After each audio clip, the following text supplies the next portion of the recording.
What's up, y'all? I'm YP, I'm D Style. and this is Vlog 14, Raw and Uncut, and we're talking about Mercury and astrology.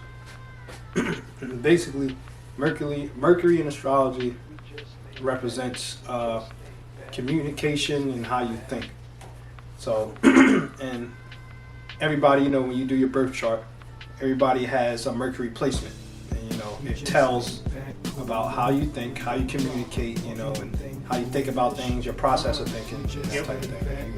And the way you communicate things and how you communicate and stuff. And all the planets, all the signs that goes into the Mercury planet, they all communicate and communicate and think in their own different way. All of them. So,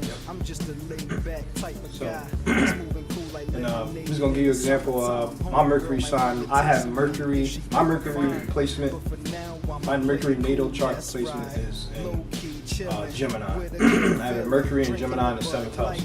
So Mercury and Gemini, easy way to break it down is like it's home in Gemini because Mercury is ruled by Gemini. So Gemini and Virgo actually. But I have Mercury and Gemini in the 7th house. So therefore, Mercury and Gemini people are usually known as intelligent, can talk fast, can talk, keep talking, or talk too much too, which is true. And usually you could look at a Mercury and Gemini person as kind of being a jack of all trades. So like I can think of different things, I can multitask, I can do a lot of things at one time. Like I like to be on a go a lot. So and my Mercury sextiles my Mars in Aries, so I like doing things, I like doing it, I like being on the go, you know, and I think a lot. I think a lot of times it's hard for me to sleep because my mind, my thoughts races so much, like 100 miles an hour. So I'm always thinking, you know. And, basically, also Mercury and Gemini, like I said, very intelligent.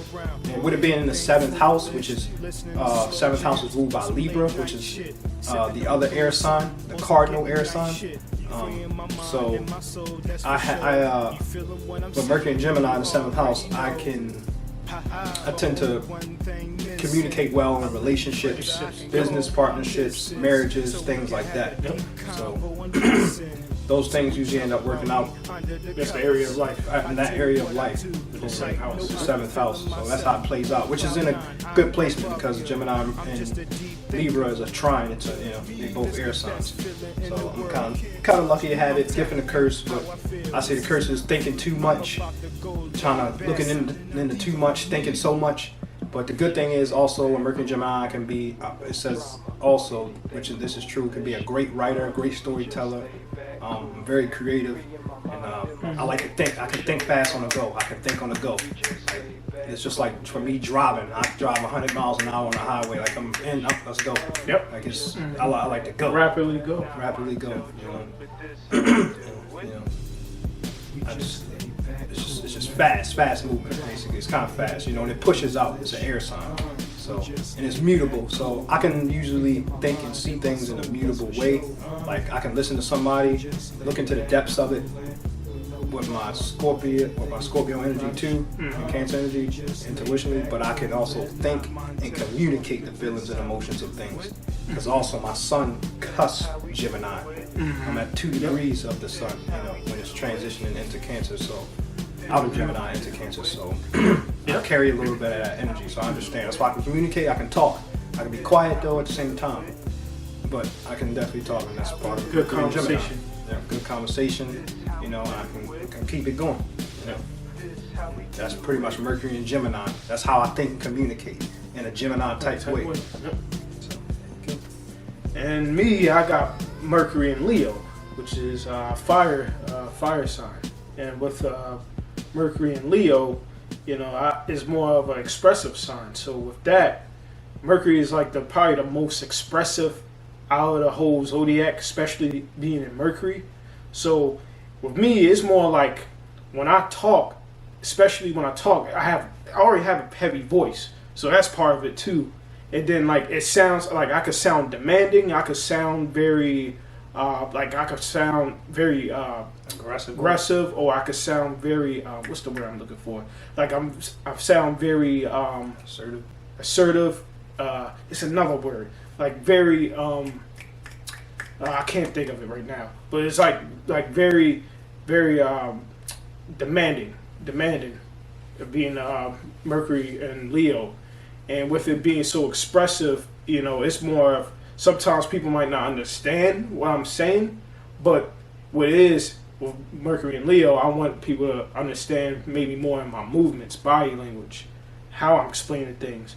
Like with Mercury and Leo, it can I could tell you a story or something, and you'll be kind of entertained how I'm saying it and how I'm demonstrating it, because my Mercury and Leo, how I'm communicating it, very expressive and inspire. Yeah, and like in an entertaining way, because that's the Leo fifth house is entertainment. So, and with that, with that is like when I communicate also with having Leo. Sometimes people might think it's not that I'm not self-centered, or sometimes I'm just in my own thoughts. That's why when I was younger, I was always told by teachers I daydream a lot. It's just I be in my own thoughts, sometimes. But I do need to express them.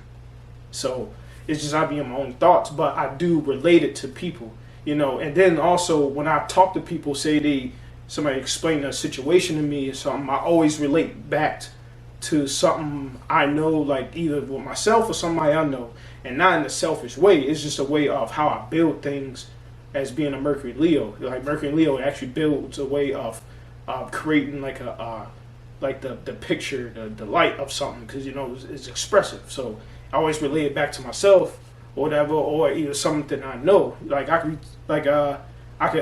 you could talk about your shoes or whatever. I could be like, oh yeah, I had like shoes like that, and like I'm just explaining like from my experience and stuff with Mercury and Leo. And then I got it in the ninth house. I got in the Sag house, which is it's not a great placement with Mercury, because ninth house is Sag house, and then Mercury rules Gemini, and Gemini and Virgo, and with Gemini being the opposite of Sag, the third house, that's the opposite of Sag. So I got a ninth house. And with it being the ninth house, I communicate, express in like education, philosophy, spirituality, that's what we're doing now, spirituality, stuff like that. And with that ninth house, I could explain things in a broad way also. It could be expressive with the Leo, but with it being the ninth house, it could be in a broad way, because ninth house, Sag, like to be kind of preachy or say things and put things in a broad perspective, because it's a mutable fire. Just like his is mutable air is mutable fire. They opposites. So it's basically like they actually, it's like in a mutable way explaining like the whole overall of how they see and feel things, because that's what Sagittarius do. They express of how they see and feel about things that are coming from other people, getting the sides from everybody else. So I got the ninth house in my Leo. I got Leo in the ninth house. So that's how I also communicate in that area of life of, having the ninth house. Yeah, the ninth house being, Sagittarius usually have meaning and reasons. Reasons too, stuff. Yep. Meanings and reasons of things. So there's always meanings and reasons and for education, spirituality, any things that deals with that. It could be with religion, anything, education.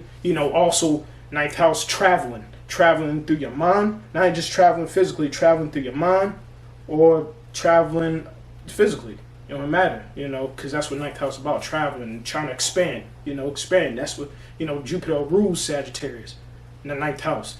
It expands. That's what it's about, expand. So I got Leo in the ninth house, so I always expand on or put things in a broad perspective in my mind of how I communicate things.